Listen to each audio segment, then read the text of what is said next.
देवर्षि नारद जी ने अपने पूर्व जीवन की कथा सुनाई कि देखिए, पूर्व में देवर्षि नारद जी सबसे पहले तो ब्रह्मलोक में नारद जी एक गंधर्व थे और नारद जी बहुत सुंदर थे। उस समय में नारद जी को भगवान श्री कृष्ण का पाठ करने का मौका मिला था। स्वयं भगवान श्री कृष्ण के स्वरूप बना करके लीला कर रहे थे और लीला करते समय उस समय एक मिस्टेक हो गई। मिस्टेक हुई कि उनकी पत्नी वहां आई और पत्नी ने कुछ संकेत किया तो इन्होंने भी वैसा उसका संकेत में उत्तर दे दिया जो वर्तमान समय के अनुकूल नहीं था। सब लोग भगवान की भाव भंगिमा का ध्यान करते हैं। इस तरह से अश्लील इशारे होने से रसभंग हो गया। सब उठ कर चले गए।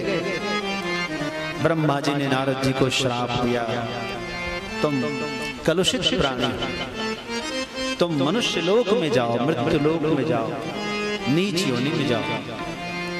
उनके श्राप से नारद जी धरती पर एक गोप के यहाँ जन्म लिए, जिसका नाम था, उसकी माता का नाम कलावती था। और द्रुमिल उनके पिता का नाम था। कुछ दिन में ही पिता की मृत्यु हो गई। माता जी एक ब्राह्मण के घर में सेवा चर्या करती थी, चौका बर्तन करती थी। संतों की मंडली आई उस गांव में। ब्राह्मण ने कलावती को संतों की सेवा में लगा दिया तो वहां झाड़ू बहारू करती, साफ सफाई, चौका बर्तन करती, लकड़ी इकट्ठा करके रख देती। संत लोग स्वयं प्रसादी बनाते, ठाकुर जी को भोग लगाते, कीर्तन करते, सत्संग करते। चतुर्मास का समय निकल गया। देवर्षि नारद के अंदर भक्ति जागृत हो गई। रोने लगा, मुझे भी भगवान का प्राप्त करना है, दीक्षा दीजिए गुरुदेव। संतों ने दीक्षा तो दी। मां ने संतों के चरण पकड़ लिए कि एक ही सहारा है, कहीं साधु न बन जाए। दुनिया की हर माताएं यही चिंता में रहती, बेटा नास्तिक बन जाए तो ये चिंता में रहती है कि बेटा नास्तिक हो गया है महाराज, थोड़ा भी नहीं मानता है, पूजा पाठ बिल्कुल नहीं करता। और बेटा यदि पोथी लेकर बैठ जाए, घंटा 2 घंटा लगातार नियम से रोज तिलक करने लग जाए तो माता की खलबली मच जाती, कहीं साधु ना हो जाए। बेटा महाराज करे तो करे क्या? आपकी बड़ी मुसीबत है। ज्यादा भक्ति करे तो भी आपको कष्ट है, भक्ति ना करे तो भी कष्ट है। संतों ने आश्वासन दिया, कोई बात नहीं है, चलो। और उसके बाद जो है नारद जी वहीं रहे।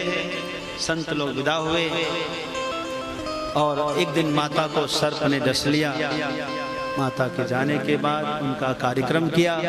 नारद जी सिंधु नदी जो है वो घाटी है, वहाँ पश्चिम दिशा में जहाँ हिंद महासागर और सिंधु नदी का संगम स्थल है, वहाँ एक नारायण सरोवर है, वहीं जाकर के खूब भजन किया है। परंतु एक ही बार दर्शन हुआ था, फिर दर्शन नहीं हुआ। तब आकाशवाणी हुई कि अविपक्व कषाया नाम दुर्दर्शो हमको योगी नाम, मैं आपको दर्शन नहीं दूंगा। भजन करके शरीर त्याग दिया। अगले जन्म में फिर से ब्रह्मा जी के मानस पुत्र बने। इस बार बारंबार भगवान के यहाँ जाना आना होता है।